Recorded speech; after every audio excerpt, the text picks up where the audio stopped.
Thank you for making Locked On Yankees your first listen every day. We're free and available on all platforms. On today's show, we'll be doing the AL wildcard postmortem. We'll talk about the game. We'll talk about everything that happened. We're going to talk about a Twitter thread that came out late last night about Gerrit Cole that I'm sure you'll all find interesting. I will discuss my problem with A-Rod on the ESPN broadcast, and then I'll give you the rundown for what we're going to do during the offseason and whether or not I'll be talking about other teams who are still in the playoffs.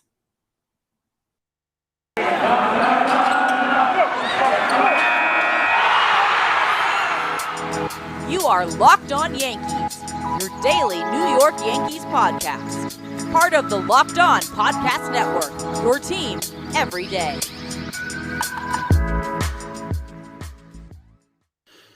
Hello, everyone. This is Stacey Gotsoulias of Locked On Yankees. It is October 7th. It's the day after the NL wildcard. I was having technical difficulties yesterday. And I don't know, I think if I would have recorded a show yesterday, I would have cursed. So it's probably better that I was having technical difficulties and that I didn't get to talk about the game right after it happened because, yeah. But we're going to discuss it today because there's a lot to discuss about what happened in Boston on Tuesday night. Before we get into it, you can listen to the show in Odyssey, Apple, Google, Spotify, Stitcher. You can watch us on YouTube. You can tell your smart device to play podcast Locked On Yankees. You could do all that good stuff. Let's get into it. Tuesday was a debacle of all debacles. But as I said on Tuesday's show, it could have gone either way. I didn't have a lot of confidence in the Yankees, especially after the way they played against Tampa over the weekend. They could barely hit. So I don't know why people assumed that they would flip a switch and be fine on Tuesday against Nathan Eovaldi, because even though they did well against Nathan Eovaldi in his last outing against them, he's pretty much had their number all the other times he's pitched against them. As for Gerrit Cole, we'll get into it with that thread that I wanted to tell you about. It goes into all of his numbers, post-sticky stuff ban, pre-hamstring, after hamstring. The hamstring is the key. Because the Gerrit Cole we saw on Tuesday is not Gerrit Cole. It's just not.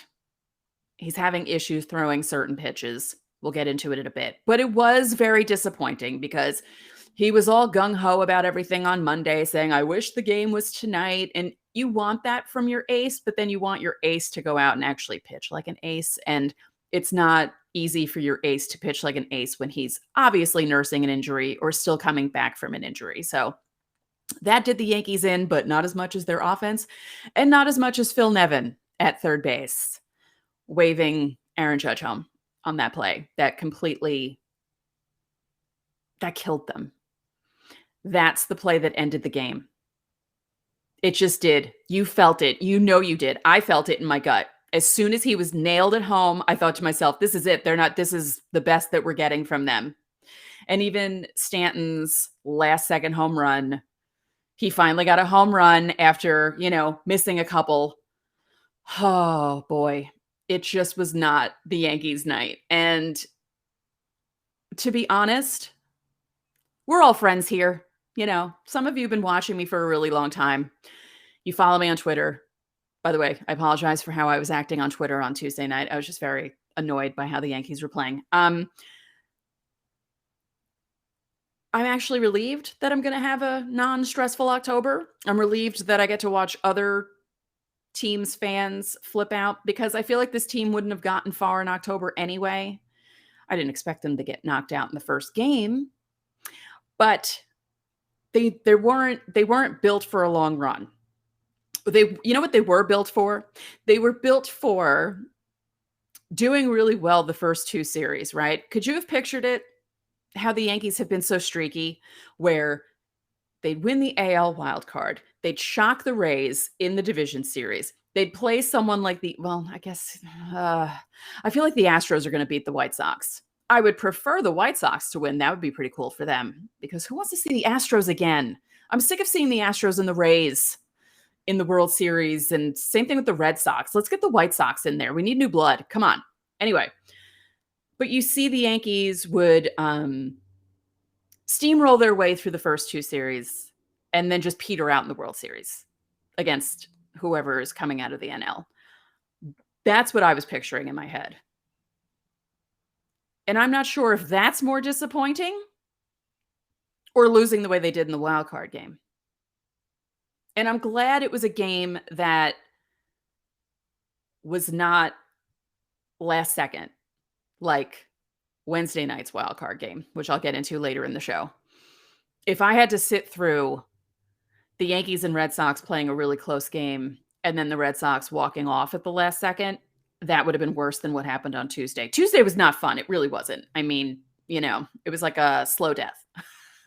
Watching a slow motion car wreck. It wasn't fun at all. But I think I would have I prefer that outcome than to what happened to Cardinals fans last night. But Cardinals fans, I think they realized that their team wasn't that good most of the year, that the reason they got into the wild card was that really long winning streak. And they were playing a team that won 106 games. Adam Wainwright did look good, but again, I'll get into that later, but let's talk about Tuesday. I understand the Yankees' approach against Eovaldi because their approach against him the last time they faced him was to be aggressive, and it worked. It didn't work on Tuesday, and then they didn't really change the approach, and that's what killed them, aside from Phil Nevin, who is mad at A-Rod for pointing out that he was wrong sending Judge home in that play because there was only one out. And having second and third and one out is certainly a lot better than having someone on second with two outs. And as I said, as soon as Judge was thrown out, that really that let the air out of the tires. I was kind of hopeful that maybe the Yankees would stage one of their comebacks like they did in Fenway the weekend before, or the last weekend they played. That play killed them. It really did. And Phil Nevin called out A-Rod in an article. And it's almost like he's not accepting his blame for it. That, we have to be aggressive. It's one game, this and that. But again, there was one out. One out. What are you doing? Judge isn't that fast. And also, Judge kind of chugged it to first to even get on base in the first place. And you're in Fenway, the ball bounces, if you have a guy that's semi-familiar with the outfield wall, backing up the guy that screws up the play at the outfield wall, why would you? I don't know. I mean, I know two perfect throws had to get Judge, but two perfect throws got Judge by a lot. He was out by a lot. If it was a bang play, I wouldn't have been as angry, but Judge was out by like 15 feet. Well, close to that. I mean, he's almost 7 feet himself, but he was out by a lot. And yeah, that killed them. What a deflating play. Good Lord. Anyway, I don't even know how to segue into this. This episode is brought to you by Rock Auto. With the ever-increasing numbers of makes and models, it's now impossible for your local chain auto parts store to stock all the parts you need. Why endure often pointless or seemingly intimidating questioning and wait while the person behind the counter orders the parts on their computer, choosing only the brand their warehouse happens to carry? You have computers with access to rockauto.com at home and in your pocket. You can save time and money when using Rock Auto. Rock Auto is a family business serving do-it-yourselfers for over 20 years, and their prices are reliably low for every customer. They have everything you could need, from brake parts to tail lamps, motor oil, and even new carpet. Go explore their easy-to-use website today to find the solution to your auto parts needs. Go to rockauto.com right now and see all the parts available for your car or truck. Write Locked On in their How Did You Hear About Us box so they know we sent you. Amazing selection, reliably low prices, all the parts your car will ever need. rockauto.com. So, what a disappointment. As I said, I wasn't expecting this team to go far, but I was kind of hoping they'd go past the first game, at least. I don't know how the Rays-Red Sox series is going to go. I feel like the Rays, a lot of people were joking that the winner of the AL wild card was just going to lose to the Rays no matter who it was. And it's like rooting between the lesser of two evils. I don't know. I think I'm rooting for the meteor in this scenario. And then Astros White Sox, rooting for the White Sox, obviously. Never root for the Astros, ever, ever. And then on the National League side, Dodgers Giants, that's going to be a good series. That's going to be a crazy series. I hope it goes the distance. I think it will. Those teams are so close. And, 107 wins, 106 wins. By the way, the Giants winning 107. Literally out of nowhere. No one expected that at all. No one. And, if you told the Dodgers you're going to win 106 games this season, they would all think that they were the division winners. No, they had to play a wild card game. And as I said, the wild card game was pretty exciting.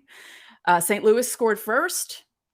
Then the Dodgers tied it with a Justin Turner home run that went 401 feet. I like how they put the graphic that said, this would be a home run in 30 out of 30 parks. It's like, yeah, it went over 400 feet to left field. Of course it is. But anyway.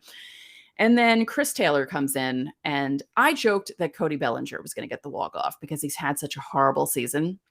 And I figured, of all people to get the walk-off, it would probably be him. But then he walked, which was big, because then Taylor hit his walk-off and they won 3-1. I mean, they would have won anyway because it would have been 2-1, but Bellinger contributed. So that was an exciting game. And a lot of people were joking about the fact that the Dodgers-Cardinals game was longer than the Yankees-Red Sox game. That's another thing from Tuesday night. Everyone was expecting, a 5-hour Yankee-Red Sox game. And I think it was barely 3.5 hours. So maybe we were lucky that everything got over with quickly. I don't know. Anthony Rizzo had a home run around the pesky pole, which is where Stanton's home run went. The only 2 runs that they got. Again, could have gotten more if Judge wasn't thrown out at home, or maybe not. Who knows? Could have been second and third with 1 out, and the Yankees could have yankied and then not done anything. Strikeout, or, a pop-up. A lot of those are happening on Tuesday. Credit to Nathan Eovaldi for pitching as well as he did, although his grunting was getting annoying because at first I didn't know what I was hearing. And then I realized it was him. Every time he was pitching, he was grunting. It was like watching an old Monica Seles tennis match. That's another old reference. Yeah, she used to really scream during her tennis matches. But yeah, disappointing. And then after the game, I don't know. There was something about the way Gerrit Cole, I don't know, his postgame kind of annoyed me. I was more annoyed about it on Tuesday. I'm not as annoyed about it now, but on Tuesday, I don't know. I felt like he could have come out and said, yeah, I sucked. I did. I sucked. I'm sorry. My bad. Instead of saying, I'm disappointed in how we played. But then again, the offense didn't do anything. They got their 2 runs on 2 home runs. They relied on the home run again and couldn't get anything done. But as I said, they were trying to use the same approach they used against Eovaldi the last time they faced him, but then didn't really adjust. And before the game, Giancarlo Stanton said that they needed to adjust to Eovaldi in case he adjusted to them adjusting to him, and they didn't do it. He did. He, nearly hit 3 home runs. Well, I don't know if the second one would have been a home run in a different ballpark, the one that bounced off the wall where Judge got thrown out at the plate. But that first ball, what was the ESPN camera guy doing? He made everyone think that was 500 feet off the bat, and then it just died. And it was a single. And even Stanton, I don't know. I mean, I guess maybe Stanton assumed, I don't know what anyone was thinking there, because it was a lot colder Tuesday night than it was the previous weekend that they had played. It was only in the high 50s on Tuesday night. And, the air changes the ball, but hey, it didn't affect Xander Bogaerts or Kyle Schwarber, who apparently owns Gerrit Cole in the postseason. But Gerrit Cole wasn't right on Tuesday. He really wasn't. I just want Yankee fans to know that's not Gerrit Cole. It's not. That's not the Gerrit Cole that we're going to be seeing for the duration of his contract. And let's get into that Twitter thread that I told you about, because some important stuff here that people need to realize. Okay. So the username is Yankees Slut. That's all I'm going to say. I'm not going to say anything. So, a thread on Gerrit Cole in his 2021 season, many point to sticky stuff, COVID, and or a hamstring injury as the culprit for Cole's struggle down the stretch. Which of these was the main factor? Was it any of them? None of them? We will dig into it in this thread. So, obviously, his spin rate changed. We all know that that happened after the crackdown on the sticky stuff. But he was able to retain the spin rate as the season wore on. But his two main pitches, the fastball and a slider, never got back to their original spin rate. I mean, that's just understandable. So his high spin four-seamer, he was able to generate success by locating the pitch at the top of the zone, even if it caught too much of the plate. And his opponents, WOBA, or WOBA, as we like to say, against the four-seamer was 275 in April and May. After the sticky stuff crackdown, his four-seam fastball was still okay, even though the spin rate was lower. But he was throwing it in different spots, and he was keeping it more towards the edges, not top and too much in the zone. And then after the hamstring injury, the WOBA against the four-seamer, 421. It went from 275 to 421. That's a big difference. And pitchers, I know their arms are important, but their legs are important. And if you can't do certain things with your legs, it's not going to generate power behind your pitches. Although I shouldn't say that, because he was hitting certain velocities, but it felt like after the hamstring injury, it wasn't like it was pre-hamstring. So I'm not going to go through the whole thread, but basically the hamstring, okay? The hamstring, his ERA post-crackdown and pre-hamstring, 318. Post-hamstring, 635. Obviously. So yes, the crackdown affected his spin rate. We all saw it. But he had some of his better starts after the crackdown, before COVID and before the hamstring. Hello, the Astros game? Does anyone remember what he did against the Astros? Yeah. So yes, Tuesday was frustrating. Yes, it's frustrating to see your ace come out and not even last 3 innings. That was the most shocking thing about Tuesday night. But Aaron Boone, he did a pretty good job with the pitching. It's just stuff happened. And again, the offense wasn't doing anything. You know, that one play, if Judge wasn't nailed at home, that game is totally different. I will go to my grave saying it, but it's true. Damn it. Anyway, Yankees are out. What are you going to do? You know, we have other series to watch. I'll talk about those other series while I'm doing Yankee stuff, because we're going to do a whole postmortem. I'm going to go through every player, how they did in 2021, coaching staff, all that stuff throughout the month of October. So stay tuned. Once again, thanks for making Locked On Yankees your first listen every day. We're free and available on all platforms. BetOnline is back and better than ever. All eyes are on the gridiron as teams are back for another football season. As always, BetOnline is your #1 spot for all the pro and college football action this season. With a new updated site and interface and even more odds and props and contests, BetOnline continues to be the #1 source for everything football. Head to the website or use your mobile device to sign up today to receive your 50% welcome bonus on your first deposit. Don't forget to use our promo code LOCKEDON to receive your bonus. From football, basketball, boxing, right down to your favorite Vegas casino games, don't wait to take advantage of all the amazing offers for the 2021 season. BetOnline is the fastest and easiest way to bet on all your sports action.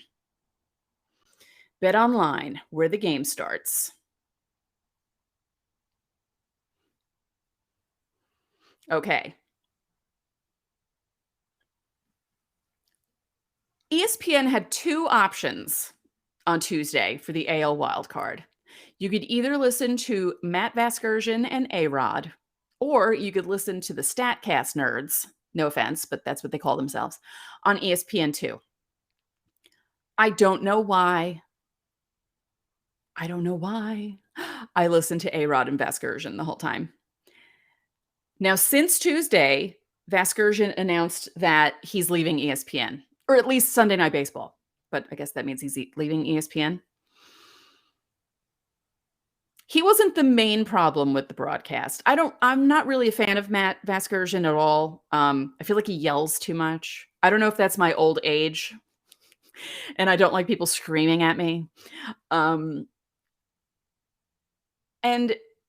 the combination of Vasgersian and A-Rod just didn't really work. They both say very silly things. A-Rod was he was on another level of stupidity on Tuesday night. He really was. And I defended A-Rod as a player a lot. Nearly got into arguments at the stadium for defending him too much. So that's how much I defended A-Rod. I cannot defend him as a broadcaster. I will defend his pregame and postgame work because he's really good at analyzing hitting and doing all that stuff. But when you're in a booth for 3 hours and you have to come up with things off the cuff, he is not good. He's not good. He should have gotten his feet wet locally first. I think that was the biggest problem. I think they rushed him into the booth. I think if you had him in the booth with, because even when it was 3 people in the booth and he was in there, it wasn't that good. But when it's just a 2-man booth, it's even worse because he has even more pressure on him to say things. And I can't even think of examples of what he said on Tuesday because nearly everything he said was silly. And I know that there are a lot of silly things that baseball analysts say. And I know it's not easy to say things off the cuff. Look at me when I'm trying to do this show sometimes. I can't come up with things. But I really think that they rushed him into the booth. He's better at pregame and postgame analysis. He's really good on Fox. When he first started doing postgame and pregame stuff for the postseason in 2015, people could not believe how good A-Rod was. And I, of course, being me, was like, well, why would you not believe it? He's like a baseball savant. They have that website, Baseball Savant, with all the stats and stuff. But Alex Rodriguez is an actual baseball savant. He's one of those guys. So-and-so, you hit this home run off of so-and-so in 1998. And he'll say, oh, yeah, it was a 3-2 change up and I hit it here. I know people are like that with me when I recall games that I've been to. But could you imagine? Do you know how many people this man has faced? He's hit 696 home runs and he's remembering ones from the late 90s. So you would think someone like that would be good in the booth, but he's not. He's just not. And he needed more practice before they threw him in there. And from what I read, even though Vasgersian is leaving, they're going to keep A-Rod in the booth and put someone else in there with him. I saw that Dave Fleming was a possibility. Ryan Ruocco is a possibility. Well, okay, this was from Andrew Marchand, so who knows if this is actually real. Ryan Ruocco, Michael Kay, they were talking about. And I think Kay could do Sunday Night Baseball. He's on ESPN on the radio. And it's not like the Yankees broadcast. They don't do an alternate broadcast when Sunday Night Baseball is on. So he could do it. I mean, my wish would be David Cone to be in the booth instead of A-Rod because he provides way more insight than A-Rod ever could. David Cone is wonderful, and I think he needs to be on a national stage. just not to the point where he's taken off of yes, because I love David Cohn too much for that to happen, and I don't want that to happen. So if anyone is watching this or listening to this who has a, I don't know, if you have a job where you're looking for people to be in national booths, yes on David Cohn, but only on days that he can't do his yes gig because the Yankees are on national TV, or postseason, because, you know, they don't show postseason games on yes. So yes to David Cohn, please. And yeah, put A-Rod in the studio. Keep him in the studio. Have him practice booth work. Have him work with someone who's been in the booth for a really long time. I feel like he needs to train over the winter. And I think he had done that where he actually sat and practiced doing stuff, but I don't think he didn't practice enough. He needs more time. He really does. I think that he needs to do that this winter. Forget all the A-Rod corp stuff, Alex, and learn how to be a broadcaster. Because I think you could be good if you just practiced and stop saying really horrible, cliche, dorky things. I know you're kind of a dork. You are. You would admit it. But I think that, yeah, I think you need to step away from the booth. Stay in the studio, do pregame and postgame, and then when you're comfortable again, go back to the booth.